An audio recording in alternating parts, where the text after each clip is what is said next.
The aroma of grilled meat filled the air, making Onika's stomach growl with hunger. Ogana smiled, his brown eyes gleaming with a knowing intensity.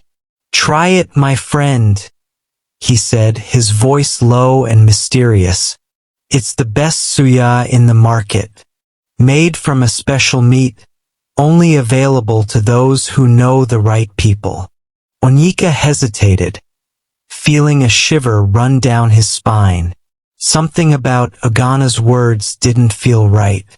But his curiosity got the better of him and he took a bite. The flavors exploded in his mouth, a perfect blend of spices and spices.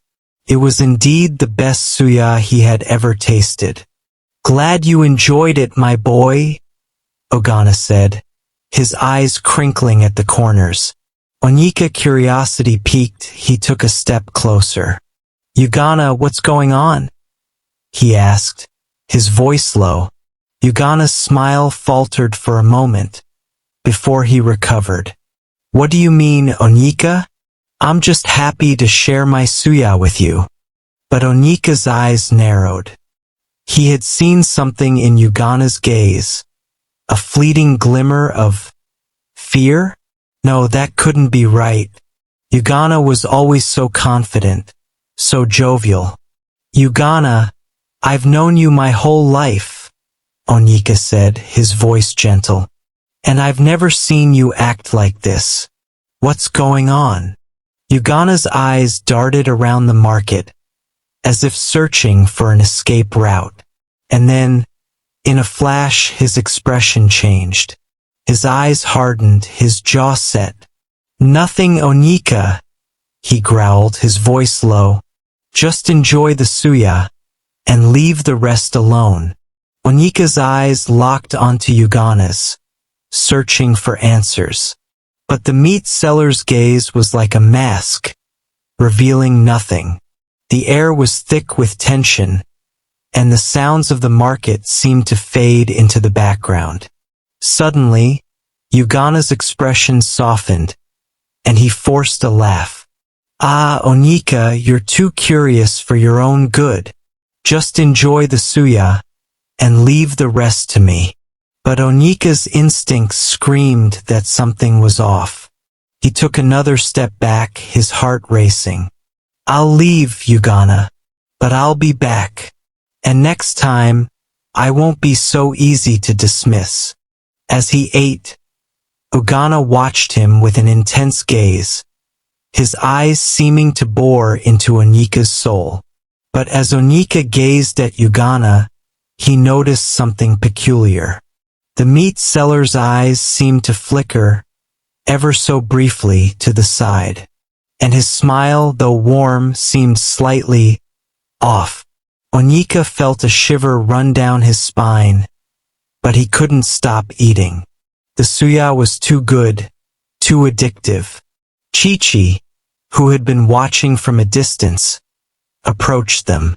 "Onika, what's going on?" she asked, her voice laced with concern. Onika swallowed the last piece of suya, feeling a sense of unease.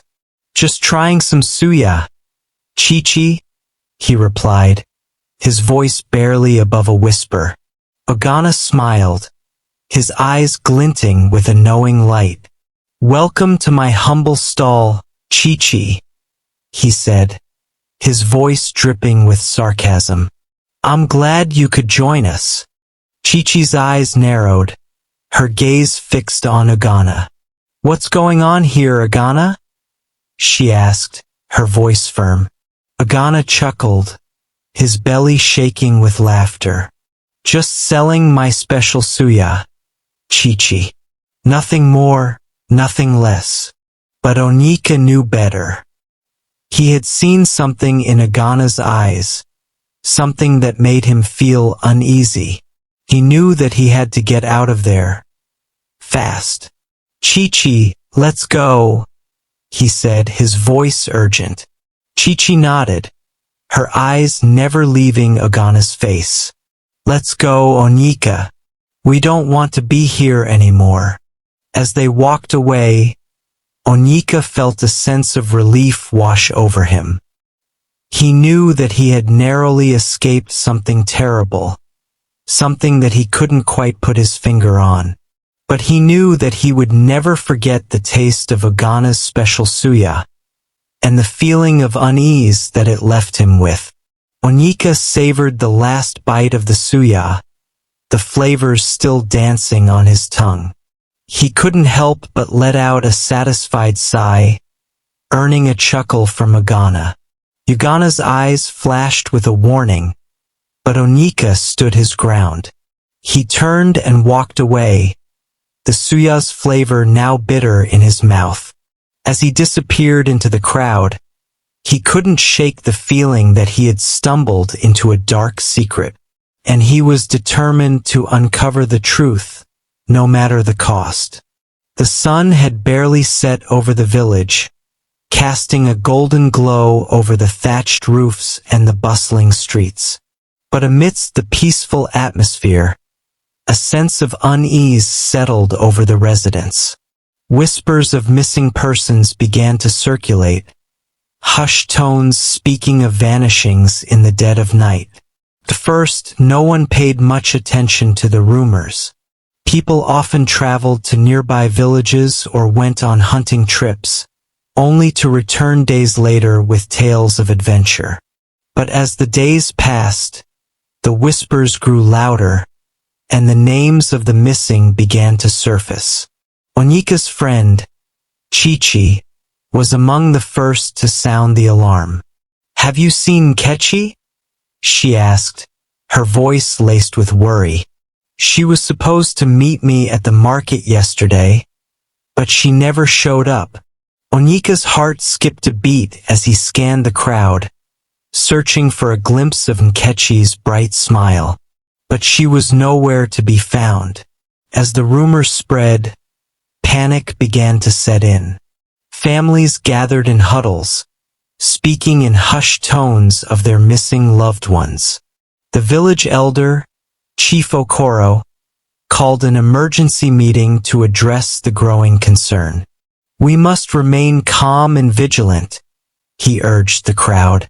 "We will investigate these disappearances and find our missing villagers."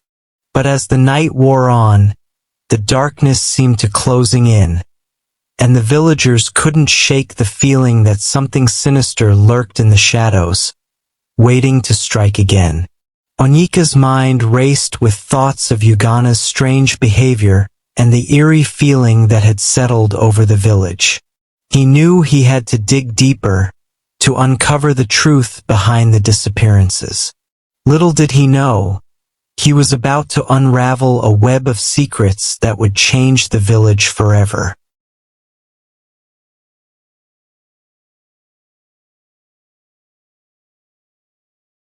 Hi everyone. If you enjoyed this content, please like, share, and comment below. Also, consider subscribing to my page for more updates. To get notified of new posts, click the 3 dots next to the subscribe button and select Get Notifications. Thanks for your support.